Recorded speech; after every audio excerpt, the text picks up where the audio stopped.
En esta presentación vamos a analizar dos de los tejidos conectivos especializados, el tejido cartilaginoso y el tejido óseo. Analizamos en primera instancia entonces el tejido cartilaginoso. Dijimos que el tejido cartilaginoso es un tipo de tejido conectivo especializado y como tal presenta en su composición células y matriz extracelular. Respecto a sus características particulares, podemos decir que a diferencia del resto de los tejidos conectivos, no presenta ni irrigación ni inervación propia. Por lo tanto, debe recibir la nutrición y la protección de algún tejido circundante. Dentro del tejido cartilaginoso encontramos tres subtipos: el cartílago hialino, el cartílago elástico y el cartílago fibroso. Analizaremos en primera instancia el cartílago hialino, por ser el más abundante y más común, y luego por comparación veremos las diferencias que presentan los otros subtipos. Respecto al cartílago hialino, analizamos las características generales, entre ellas su aspecto en fresco, que presenta una coloración blanco-azulada con cierta translucidez, pero similar al de un vidrio esmerilado, y su distribución, siendo el más abundante, lo encontramos formando parte de la vía aérea y del esqueleto óseo cartilaginoso.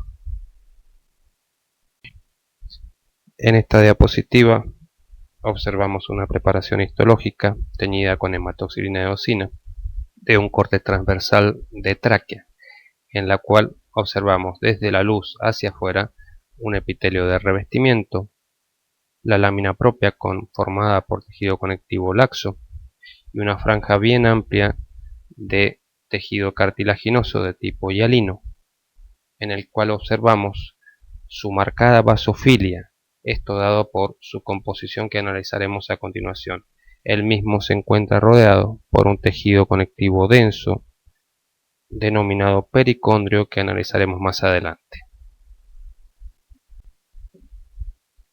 Dentro de la matriz extracelular del cartílago hialino observamos que está conformada por una matriz fibrilar por un lado y matriz amorfa por el otro, mucho más abundante de lo que observaríamos en otros subtipos de tejidos conectivos. Dentro de la matriz fibrilar podemos observar que el tipo de fibra presente en el cartílago hialino es uno que ya hemos analizado al observar los subtipos de colágenos en tejidos conectivos, que es el de colágeno tipo 2. Una fibra mucho más delicada que la más abundante que encontrábamos en los otros conectivos, que es la de colágeno 1, y que en general no aporta tinción a las preparaciones histológicas. La tinción entonces basófila que observábamos recién en la preparación histológica estaría aportada por alguno de los componentes que encontramos dentro de la matriz amorfa. La matriz amorfa está en términos generales conformada por glucosaminoglucanos que ya analizaron en tejido conectivo, que en conjunto a proteínas forman lo que conocemos como proteoglucanos, y esos proteoglucanos, al asociarse con una cadena central de ácido hialurónico, uno de los glucosaminoglucanos no sulfatados, conforman una molécula mucho más grande, mucho más compleja, denominada agrecano.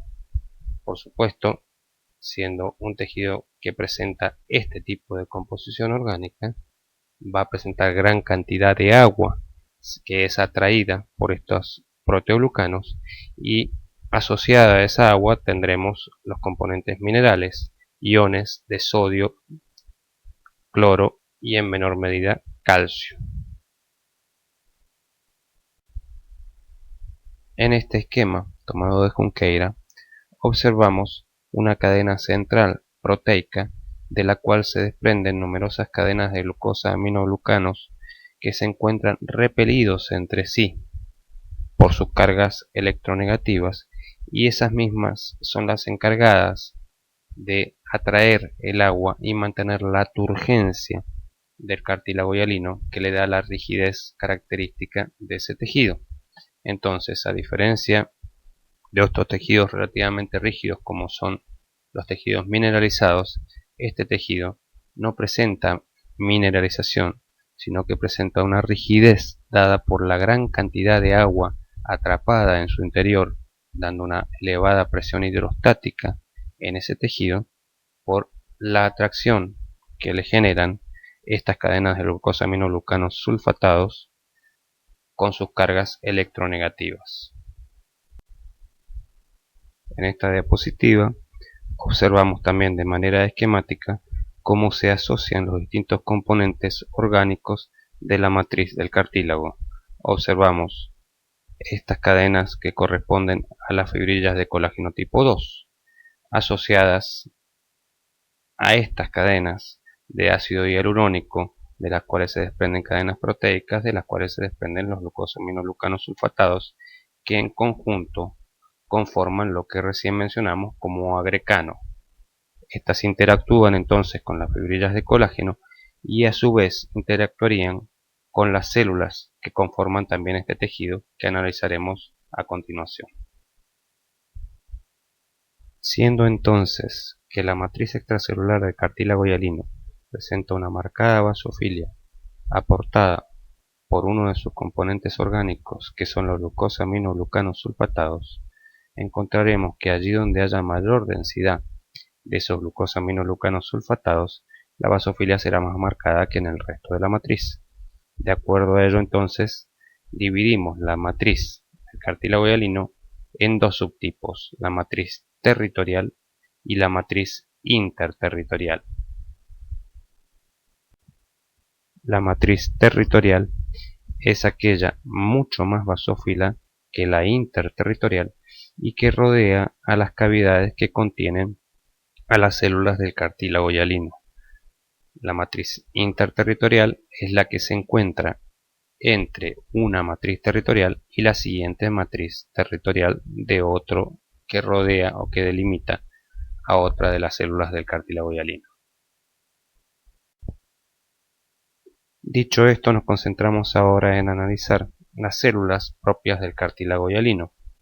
El cartílago hialino presenta dos tipos celulares: el condroblasto, que no se encuentra en realidad albergado en el cartílago mismo, sino en el tejido que lo circunda, que es el pericondrio, y el condrocito, que sí se encuentra dentro de la matriz del cartílago hialino, dentro de una cavidad que conocemos como condroplasto, que analizaremos en la siguiente imagen. Observamos entonces el condrocito inmerso en la matriz del cartílago hialino, albergado en la cavidad que lo contiene, que se denomina condroplasto, y por fuera de la matriz del cartílago hialino, rodeando a todo el tejido, se encuentra el pericondrio, con una matriz mucho más eosinófila y que nos permite eso diferenciarlo a microscopio óptico, y ese pericondrio es el que alberga esta célula de núcleo más oval y de cromatina laxa denominada condroblasto, que es la célula encargada de sintetizar la matriz del cartílago hialino. Eso es lo que nos indica el sufijo blasto, similar al fibroblasto y a otros blastos que analizaremos más adelante. Observamos en este esquema la matriz del cartílago, que alberga al condroplasto, dentro del cual se encuentra contenido el condrocito, y por fuera de la matriz del cartílago observamos el pericondrio, que alberga a los condroblastos, células mucho más ovales, de núcleo oval de cromatina laxa, que nos indica la actividad de síntesis proteica que presenta esa célula. Si analizamos el pericondrio, ese tejido fibroso que rodea al tejido cartilaginoso y que alberga a los condroblastos, podemos decir que presenta dos zonas: una zona más externa denominada pericondrio fibroso y una zona más interna denominado pericondrio condrogénico. El pericondrio fibroso alberga células pero de tipo fibroblasto, mientras que el pericondrio condrogénico alberga a los condroblastos y en todo caso es la que se encarga de la síntesis de esa matriz.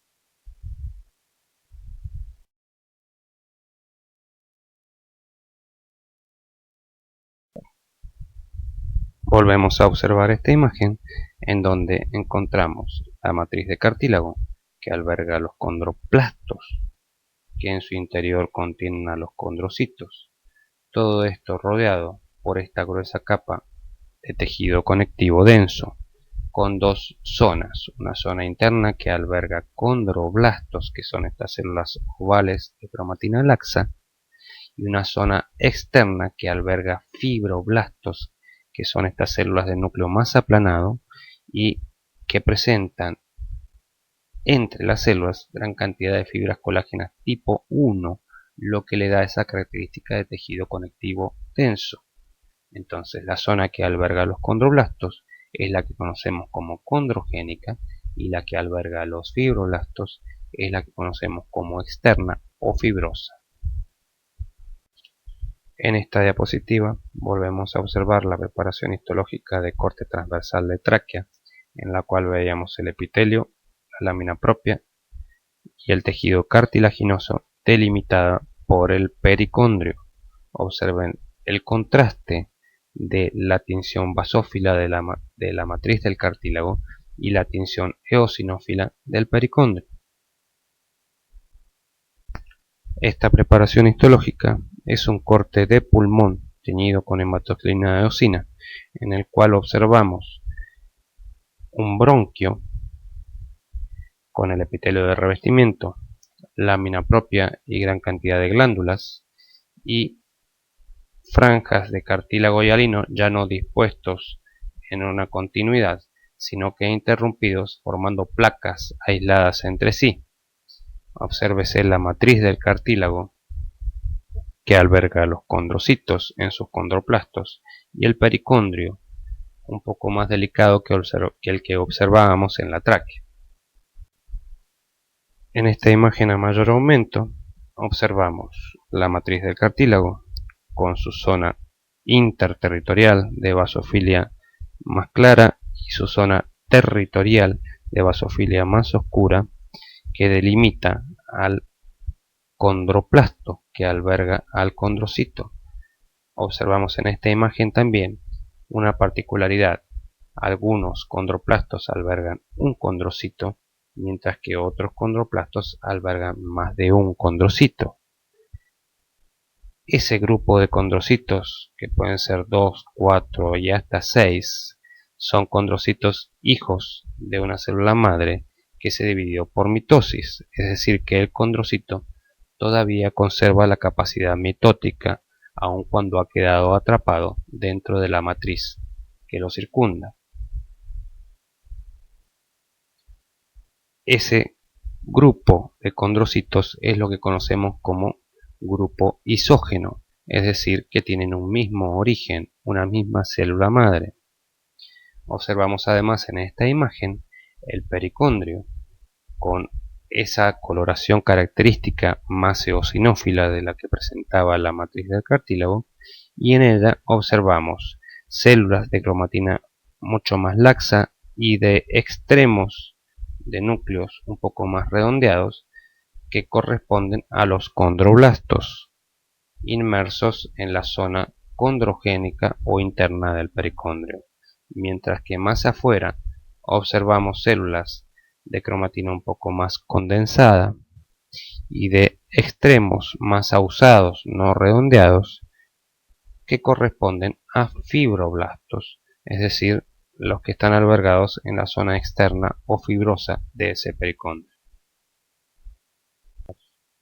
Dicho esto, pasamos a analizar el siguiente subtipo de tejido cartilaginoso, que es el cartílago elástico. El mismo presenta un aspecto en fresco de un color amarillento, sin ninguna translucidez, y respecto a su distribución podemos decir que es mucho menos abundante que el cartílago hialino. Se encuentra en algunas zonas de la vía aérea, como es por ejemplo la epiglotis, uno de los cartílagos que integran la laringe,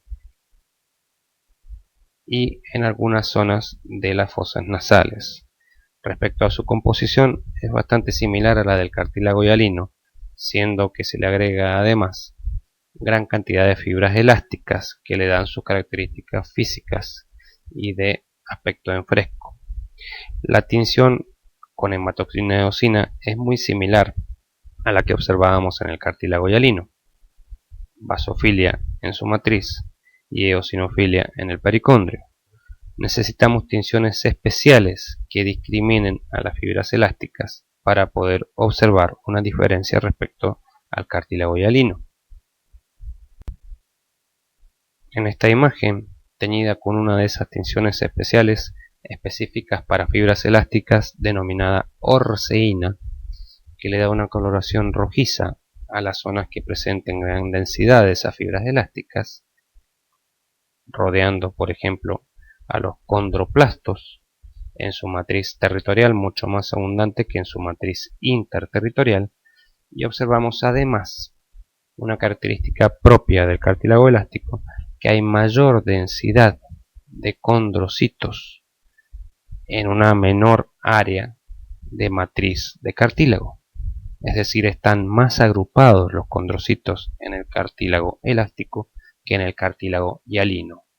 También observamos que con esta tinción o coloración específica no podemos discriminar otros componentes que no sean las fibras elásticas. No se observa el núcleo de la célula y se tiñe pobremente el citoplasma de la misma.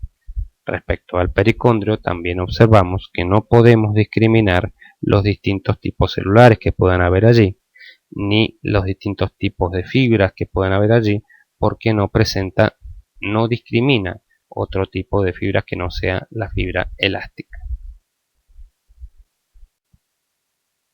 Por último, analizamos el cartílago fibroso. Su aspecto en fresco es más bien blanquecino, sin translucidez, y su distribución es mucho más limitada todavía que la del cartílago elástico. Lo encontramos en algunas articulaciones, por ejemplo, en la de la sínfisis pubiana, es decir, allí donde articulan los dos huesos ilíacos entre sí, en la sínfisis pubiana. Respecto a su composición, podemos decir que abunda sobre todo el colágeno de tipo 1. Esto hace que presente ese aspecto en fresco blanquecino, y que en su tinción con hematoxilina eosina se observe más bien eosinófilo en su matriz, antes que basófilo como observábamos en los otros tipos de cartílago.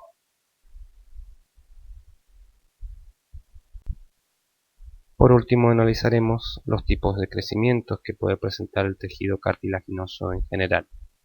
El mismo puede presentar un crecimiento aposicional y un crecimiento intersticial. El aposicional, como su nombre lo indica, es por aposición desde afuera hacia adentro y está dado por el pericondrio, en el cual se encuentran los condroblastos. Es decir, que los responsables de este tipo de crecimiento son los condroblastos mismos. Ellos, luego de secretar su matriz, quedarán atrapados en el interior de la misma, pasando a llamarse condrocitos. Estos últimos, los condrocitos albergados dentro de los condroplastos, son los responsables del tipo de crecimiento intersticial.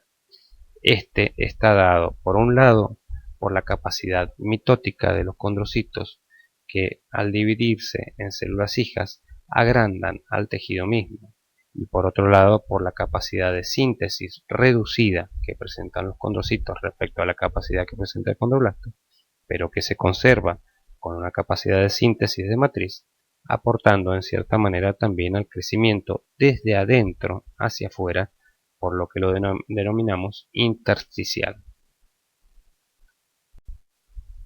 Dicho esto, pasamos a analizar el siguiente tipo de tejido conectivo, que es el tejido óseo.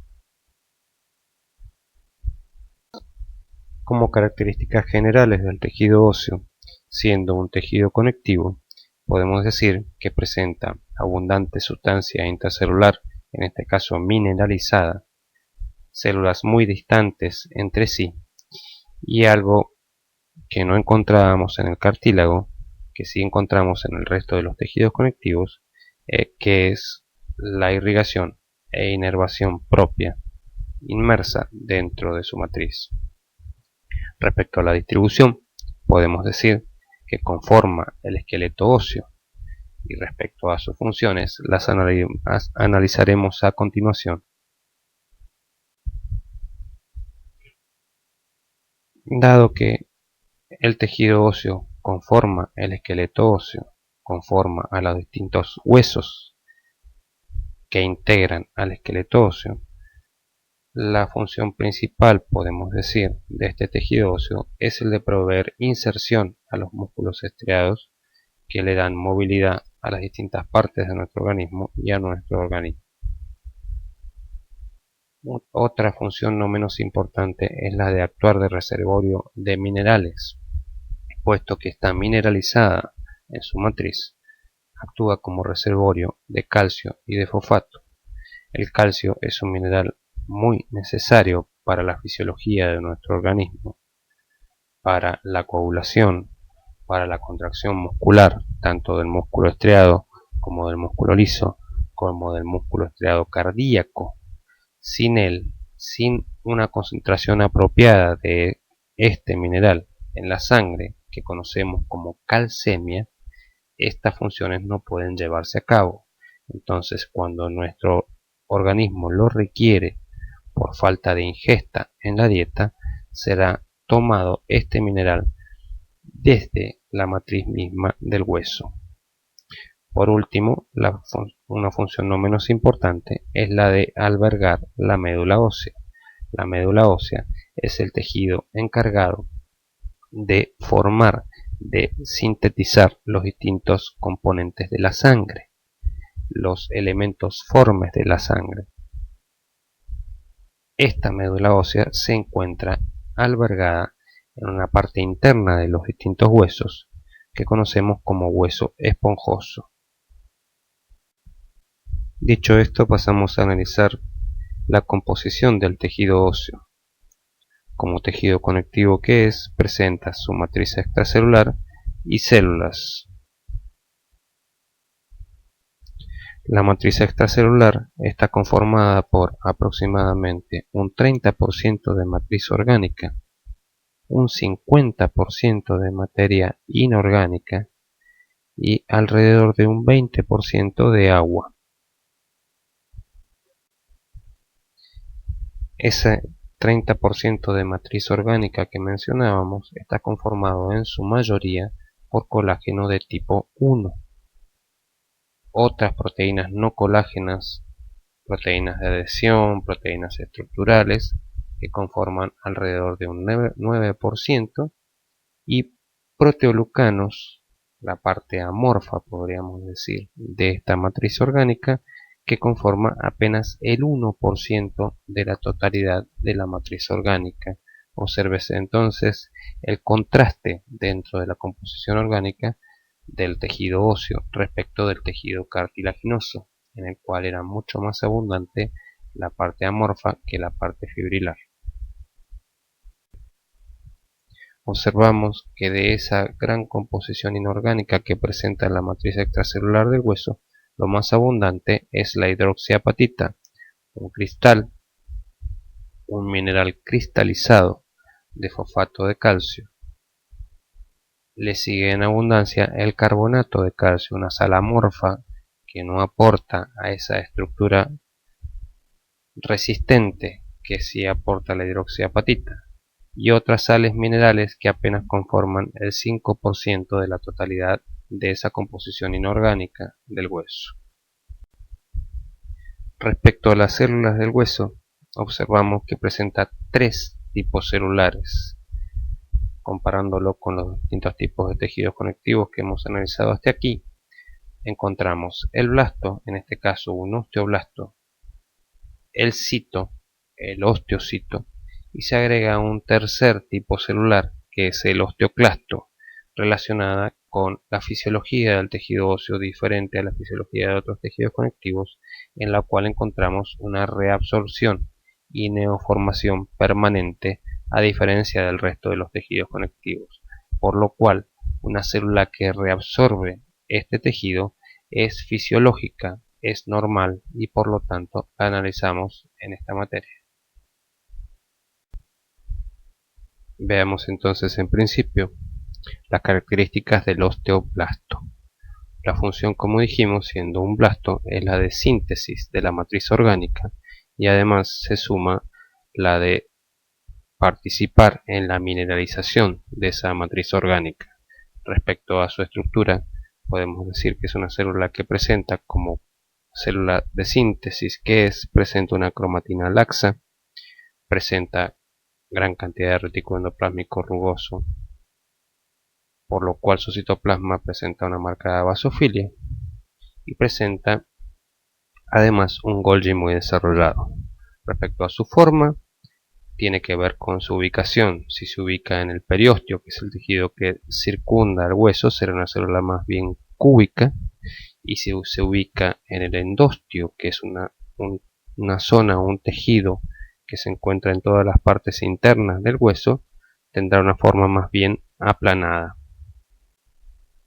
Una vez que el osteoblasto sintetiza esa matriz, queda atrapado en el interior, albergado en una cavidad que conocemos en este caso como osteoplasto, pasa a llamarse osteocito. La función de esta célula tiene que ver con su ubicación.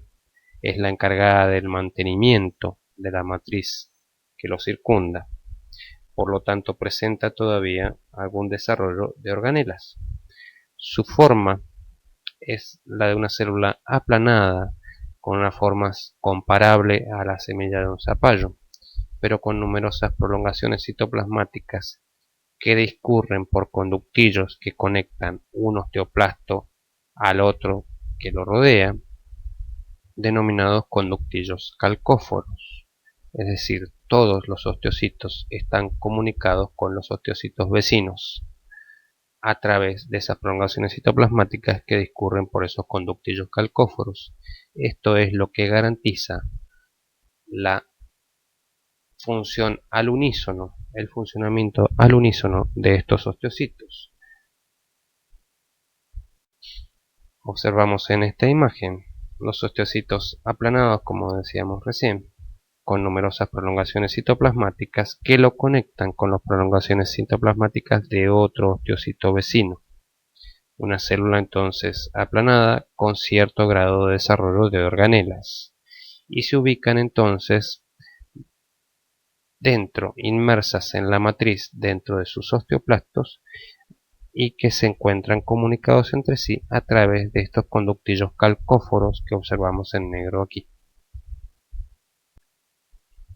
Esos conductillos calcóforos que observamos aquí en blanco albergan estas prolongaciones citoplasmáticas que se comunican entre sí a través de especializaciones de la membrana conocidas como uniones comunicantes. Estas uniones comunicantes sirven para transmitir mensaje a través de mensajeros intercelulares que le darán la señal a una célula vecina desde la célula previa para que funcionen al unísono en ese mantenimiento de la matriz del hueso. Esto que observamos en negro aquí rodeando al conductillo calcóforo es la matriz del hueso mineralizada. Analizamos ahora la última célula que nos queda del tejido óseo, que es el osteoclasto. Esta célula es una célula mucho más compleja que la que vimos hasta recién. Tanto el osteoblasto como el osteocito tienen un origen común, que es la célula mesenquimática indiferenciada. Esa célula mesenquimática le da origen, entre otras, al osteoblasto, al condroblasto, al fibroblasto y otras células que analizaremos más adelante al estudiar los tejidos dentarios. Sin embargo, el osteoclasto, siendo una célula resortiva, una célula fagocítica, tiene un origen totalmente distinto. Deriva de una célula de la sangre que conocemos como monocito, que también da origen a numerosos subtipos celulares. El macrófago, por ejemplo, deriva de esta célula del monocito de la sangre. Y todas en conjunto, otras células fagocíticas, en conjunto con el macrófago, en conjunto con este osteoclasto, pertenece a una misma familia que conocemos como familia mononuclear fagocítica. El osteoclasto, a diferencia del macrófago, precisa de la fusión de varios monocitos conformando una célula mucho más grande, multinucleada, que es la encargada de fagocitar, de reabsorber la matriz del hueso.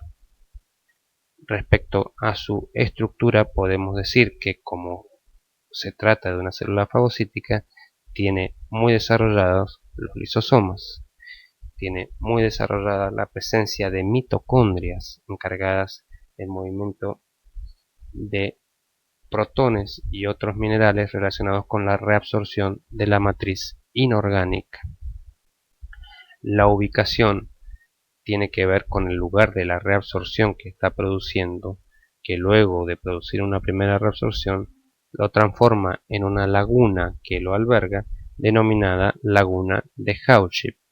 Allí se conforma un microclima de pH muy ácido, que es el que le permite realizar su función de reabsorción en principio de matriz orgánica y de degradación también de la matriz inorgánica. Observamos en este esquema cómo el osteoclasto, una célula que dijimos multinucleada de alrededor de entre 50 a 100 núcleos, y aquí en este esquema observamos apenas 2 núcleos porque un corte histológico no nos daría más que un segmento de esa célula con 2 a 4 núcleos. Además presenta esta zona específica denominada laguna de Hauship, que es donde se está produciendo ese microclima apto para la reabsorción de la matriz del hueso. Allí tiene que ocurrir en principio entonces una degradación de la parte inorgánica del hueso que tiene que ver con el movimiento de protones a través de un sistema que pueden ya haber analizado en el ingreso denominado bicarbonato de ácido carbónico, el cual luego será asociado a otro ion que no se presenta en este esquema, que es el cloro, para, una vez liberado a la laguna de Hauship, conformen ácido clorhídrico encargado de realizar la reabsorción de la matriz inorgánica del hueso. Recién en ese momento, los lisosomas que contienen las enzimas serán los encargados de degradar la parte orgánica del hueso conformada fundamentalmente por proteínas. Observamos en esta imagen una célula marcadamente eosinófila muy grande con apenas 2 núcleos que se incluyen en este corte, que en relación a otras células mucho más pequeñas y basófilas que observamos aquí, como son los osteoblastos, es de un tamaño mucho más importante. Vemos a continuación las características generales del tejido que circunda al hueso, que es el periósteo. Como dijimos, se ubica rodeando a todo el hueso por su parte externa y también presenta zonas relativamente diferenciadas, no tan fácil como si observábamos en el cartílago, una zona externa más fibrosa y una zona interna más celular en la cual encontramos los osteoblastos. Analizamos las funciones del periósteo, que tienen que ver, por un lado, con dar la irrigación al hueso, no ahora la nutrición como si la aportaba en el caso del cartílago del pericondrio, puesto que el cartílago no presentaba irrigación propia. En cambio, en el caso del hueso, el periósteo lo que hace es dar ramificaciones de vasos sanguíneos para que penetren dentro del hueso, dándole así la irrigación. La inervación también penetra de la misma manera, dando ramificaciones de nervios muy finos, no mielinizados, de transmisión lenta en relación a lo que podríamos encontrar en el periósteo mismo. Es decir, que la inervación del periósteo es mucho más exquisita y mucho más veloz en su transmisión que la inervación del hueso mismo en su interior.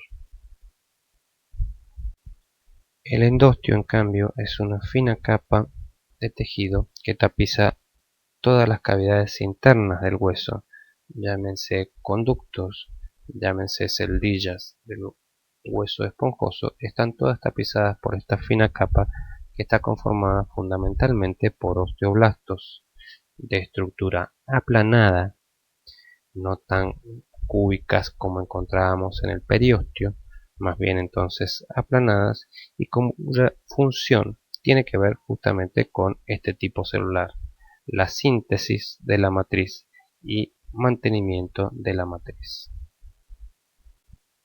Respecto a las clasificaciones que podemos analizar del hueso como órgano, ya no como tejido, vamos a clasificarlos de acuerdo al criterio anatómico, de acuerdo a un criterio estructural y de acuerdo a un criterio histológico. De acuerdo a un criterio anatómico los clasificaremos como huesos planos, por ejemplo los de la calota craneana, o algo no tan obvio como son los huesos maxilares tanto superior como inferior. Huesos cortos como son las vértebras, en el cual las dimensiones de alto y ancho son las mismas, y huesos largos como son los huesos de las extremidades y de las falanges, en el cual la dimensión longitudinal es mucho mayor que el ancho. De acuerdo al criterio estructural, podemos clasificar al hueso en una zona de hueso compacto y una zona de hueso esponjoso.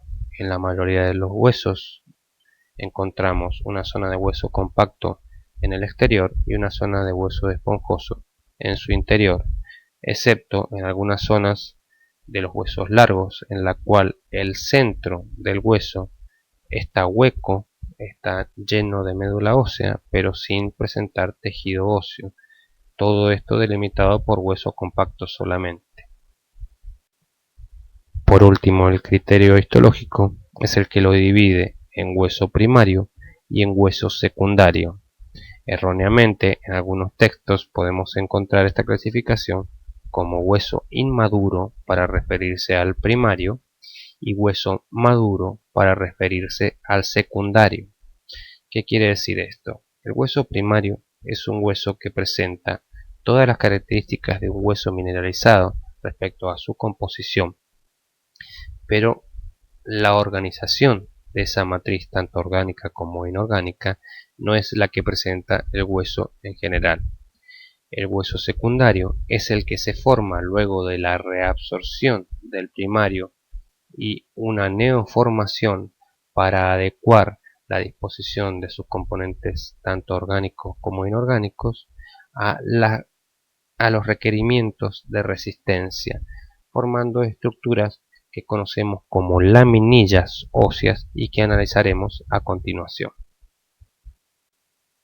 Esas laminillas óseas tienen que ver con la disposición, por un lado, de las fibras que conforman la matriz orgánica del hueso en distintas capas de esas fibras que se disponen en direcciones opuestas una a la otra. Fíjense que en una capa interna de este sistema de laminillas observamos fibras dirigiéndose helicoidalmente hacia la izquierda, mientras que en la capa que le sigue hacia afuera las fibras se disponen también helicoidalmente pero en el sentido opuesto.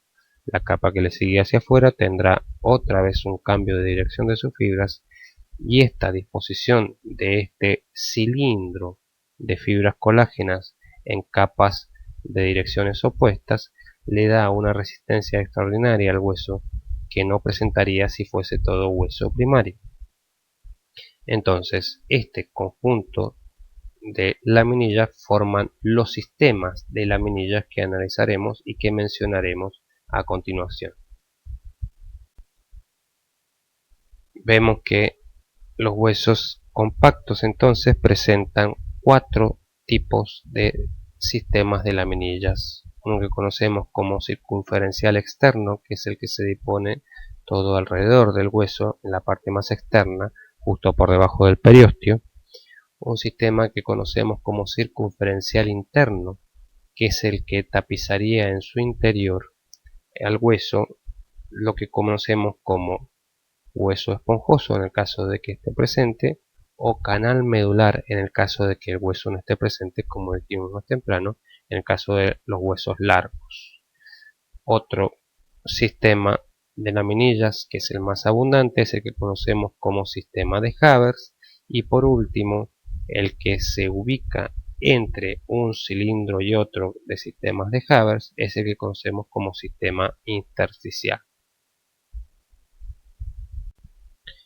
Volvemos a ver este esquema en el cual observamos entonces en la parte externa del hueso compacto lo que conocemos como sistema circunferencial externo, un sistema de laminillas que se dirigen paralelas entre sí alrededor de todo el hueso. Un sistema circunferencial interno, también de laminillas paralelas entre sí, ubicándose alrededor de la parte interna del hueso, ya sea que presente hueso esponjoso en su parte interna o ya sea que presente el canal medular, como es este hueso largo que observamos en el esquema. El sistema que le sigue es el conjunto de sistemas que conocemos como sistemas de Havers. Estos sistemas de Havers son entonces cilindros de laminillas concéntricas dispuestas alrededor de un conducto central, conducto de Havers también, que alberga el paquete vasculonervioso de ese sistema de Havers. Es decir, que allá en el interior de ese conducto de Havers habrá una arteria, una vena y un nervio de tipo amielínico, como dijimos más temprano. Cada sistema de Havers tiene su conducto de Havers en el centro. Alrededor de ese conducto de Havers se van disponiendo las distintas laminillas concéntricas de hueso. Entre esas laminillas, como observamos en este esquema, se ubican los osteoplastos. Cada puntito negro que vemos aquí es un osteoplasto que alberga un osteocito. Es decir, que todo el sistema que observamos en este esquema está conformado por osteocitos que se ubican entre una y otra laminilla de este sistema. Esos osteocitos entonces, al comunicarse entre sí, no solamente envían mensajes o señales para su funcionamiento, sino que además permiten el pasaje de nutrientes y gases desde y hacia ese conducto central que lleva arteria y vena. Por último, el cuarto sistema que mencionamos es el sistema intersticial, que se ubica en los espacios que quedan entre un cilindro y otro. Estos espacios de forma triangular están en realidad ocupados por los sistemas intersticiales, que no son ni más ni menos que los vestigios de antiguos sistemas de Havers que han ido siendo reabsorbidos en esa dinámica constante que tiene el hueso de reabsorción y neoformación, aportado por un lado por el osteoclasto, esa célula encargada de la resorción, y el osteoblasto encargado de la neoformación. Fíjense que en esta parte del esquema observamos un corte longitudinal de los conductos de Havers que discurrían por el centro de esos sistemas de Havers, y un segundo tipo de conducto que une a manera de puente un conducto de Havers de un sistema con otro conducto de Havers del otro sistema contiguo. Ese conducto se denomina conducto de Volkmann, que actúa como si fuese una anastomosis, un puente entre los vasos sanguíneos de este conducto de Havers con el del conducto de Havers vecino. Cabe aclarar que estamos hablando de conductos y no de sistemas, es decir, que al conducto de Volkmann no lo rodea ningún sistema de laminillas, sino que corta las laminillas que corresponden, que pertenecen a los sistemas de Havers que rodeaban a los conductos de Havers. Observamos por último cómo vamos a ver las preparaciones histológicas al microscopio óptico del hueso por desgaste.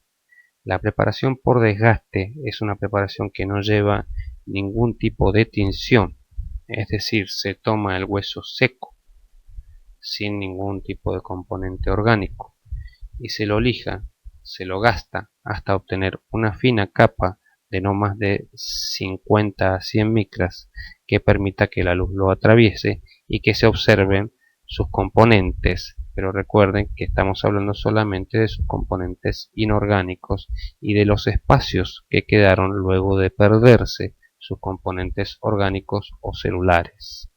Hablamos entonces de estas estructuras que son los sistemas de Havers en un corte transversal, en el centro de las cuales observamos estas estructuras negras que corresponden a los conductos de Havers, y alrededor de los cuales, visto a mayor aumento, este sería el conducto de Haber y este sería otro conducto de Haber vecino, alrededor de los cuales se disponen los osteoplastos, que son las cavidades que albergaban a los osteocitos que ya no están presentes en esta preparación, y visto todavía a mayor aumento, observamos que de esos osteoplastos se desprenden los conductillos calcóforos, que son los que albergaban a las prolongaciones citoplasmáticas de los osteocitos albergados dentro de esos osteoplastos.